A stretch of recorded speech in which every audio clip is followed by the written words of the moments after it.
你们遇见过那种特别讨厌的邻居吗？就怎么说，你要赶上那样的住你们家旁边，真的你天天净剩下毒气了。以前我住那地方老小区旁边那户呢一直空着，忽然有一天不知道哪儿散出来一股子邪屁，这空房子蹦进来一摊人家，哎呀，这一家子真的气象预报下蚂蚱，天生的祸害。这家这男的1.9米几，留个王八盖子头，大痞子缝，一说话瓮声瓮气，还透着点矿音儿。怎么形容呢？就10年子磨铝合金那声音。媳妇呢也是大高个，约么有个1.2米那意思，使劲一蹦能磕到吉普车底盘。这男的他妈妈跟他们一块住，这大娘大概有个1.6米左右，横向一家子3口大人伺候一个小孩，这小孩估摸着有个1、2、3、4岁吧。这孩子每天最大的兴趣爱好就是哭，这仨大人呢每天最大的兴趣爱好就是给这孩子弄哭，仅次于这个的兴趣爱好就是往楼道里堆各种东西。自打他们家搬进来，这个楼道就成他们家后院。你看现在可能少了，早些年那个老楼里，那楼道里各家各户一到夏天都乐意敞门过风，敞开门敞开窗户一对流小过堂风，嘿挺凉快。他们家这个门基本上就没关过，哎呀那个闹啊！他妈妈看带货直播，手机音量拉满，这媳妇呢刷短视频，手机音量拉满，孩子呢冲他们俩人哭也没人哄，一看自己的音量拉满。等到晚上这爷们下班回来呢，媳妇不让在屋里抽烟，上楼道里抽去。这会儿他们家门是关着，一根接一根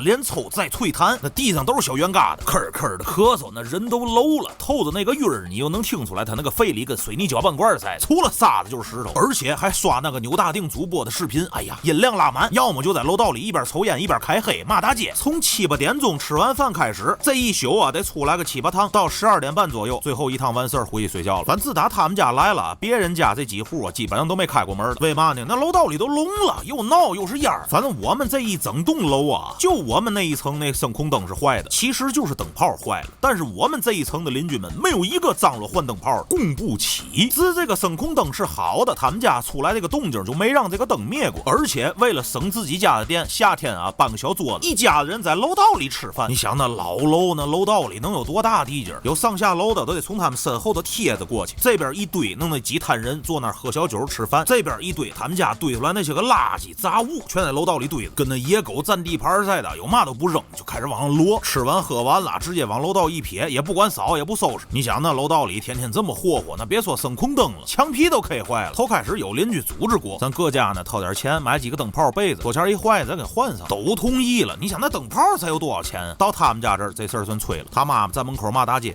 找我们家要钱，动我棺材本了知道吗？我就没吃过这个亏。媳妇呢在屋里抱着孩子赶紧就出来了，举着孩子往人邻居脸上贴，找我们家要钱要嘛钱？我们家有孩子知道吗？吓到我们家孩子我跟你玩命。要是这会儿楼上楼下有路过的，完了翻里花劲儿上来了，哎呦快来看看吧，欺负人了，欺负我们老娘们家的，找我们要钱没有天理了。那个嘴呀横竖都能使，人家邻居哪见过这真是，一看赶紧走了。等晚上这爷们一下班一点不压事儿在楼道里还得骂通街，谁你妈找我们家要钱来了，欺负人是吗？出来看我不多了你逼 K 的，我们搬老小区来就为了不交物业费，看楼底下那车位了吗？我连车位费我都不交，我就那么停。男子谁敢把我车砸了？出来！你有那么弄花着根儿吗？这不拿这玩意儿当光荣那么说，天天媳妇跟婆婆对着呛，完事儿爷们一回来，爷们跟媳妇对着呛，媳妇带孩子出去遛弯去，他跟他妈对着呛，在家里敞着门喊，关上门上楼道里喊，打上头了以后一家3口下楼底下在马路边喊，臭现实包真的。慢慢的整栋楼就没有不膈应他们家，串闲话骂黑街，说楼上老头打滚嫌楼下冰箱雨儿大。那位说了，那他们家就真就这么王道吗？没有人敢惹吗？妈呀，那是狗烂儿，那是邻居谁理他呀？打架都不跟他打，跟他们家人矫情2句，都感觉自己这个行为属于是捧着狗屎藏咸蛋，他心里就觉得那么不值。别看那1.9米几大高个子，在拍事儿给人支嘴没少奶马扎子，屁都不敢放，就骂黑街行。你猫他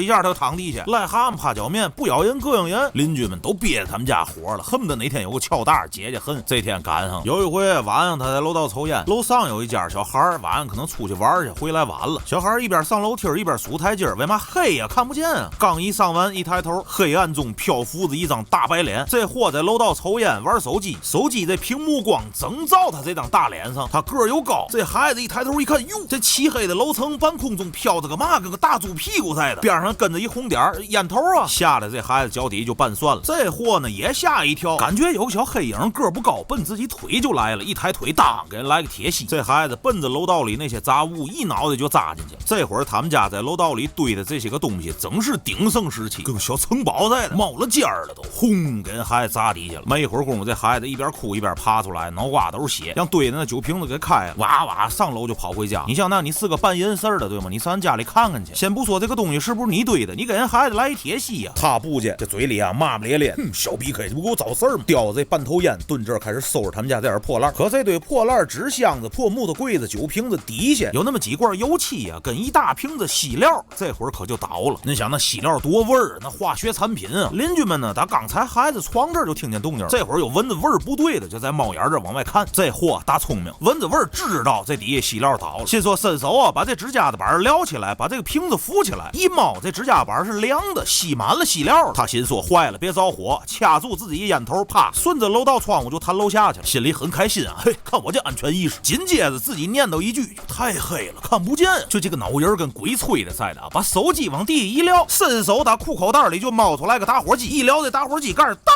咔咔，噗。电光火石之间，我们楼道有灯了。哎呀，浑身上下大火苗子，连这堆东西呼就着起来了。邻居们在猫眼里看着，都等待多时了。哎，小虎的妈妈，赶紧把大铁盆拿来，机会来了！不要那塑料的，拿铁的。我要出去救火。哟，那盆里没有水呀，来不及了，赶紧的，别废话，快点快点！邻居们啊，拿大铁盆挑着疙瘩蹲布头，蹭就冲出去了。照这BK身上就开始招呼，砰砰砰，一边打一边喊啊，快来人呐，都下来吧！那老谁家他们家那小谁着了！一时间，邻居们奔走相告，前来救火。旁边楼的都来了。奶摔那孩子啊，带着家长，拿着擀面棍子搁这救火。有老太太啊，还得80了，抡着俩胶皮靴子。哎，几位让我也救救火，让我救2下。这会儿他妈妈他媳妇也出来，哟，这怎么的了？这是一看旁边这火堆，哎呦，怎么着了呢？邻居们兵分两路上去，别让火燎着你们俩呀！嘡一脚，给这俩劝在原地。他们家孩子在屋里都不哭了，咯咯咯直乐。紧接着大伙围成一个死角，连那火堆带的人一块噗噗噗，有嘛招呼嘛？打你BK干嘛？现在是关的，我们救火，围着人越来越多，挤不进去的站圈外面往里吹弹。我为灭火贡献一份力量。呸！其实啊，头2分钟这人身上这火就已经扑灭了，后边大伙主要就是扑这个杂物火堆。邻居们都是好心，而且呢，由于通风不好，前面这波邻居呢灭完火以后累了，喘不上来气儿了，后边呢还劝来来来，往后稍稍，我们来，一波顶一波，生生啊就给这堆火苗子砸灭了，砸灭了都不行。哎呀，仁兄小心死灰复燃呐！有道理，上，嘡嘡叮咣。最后不知道谁拿出来一灭火器，噗一喷，邻居们借着烟雾，啪啪啪下楼遁走去了。做好事不留名。楼道里这仨脸上都是脚印子，堆碎了在这儿。听楼底下仿佛在庆祝似的。哦，没过一会儿功夫，上来一队消防员，就说这家人家多狗屎吧！你们现在才来，我们这火都灭半天了。那消防员一看他们也一愣啊，你们这也着了？没有人说呀。那你们干嘛来的？我们接着报案说楼底有个汽车着了，红色的，是你们家的吗？车牌照号多少多少多少。他一听啊，是我的，怎么着的？我们导监控一看，之前有个烟头从楼道窗户里飞出来了，整掉在你车机盖的缝里头。看见是谁干的了吗？仨人面面相觑，这仨老爷们一低头，我干的，哭了。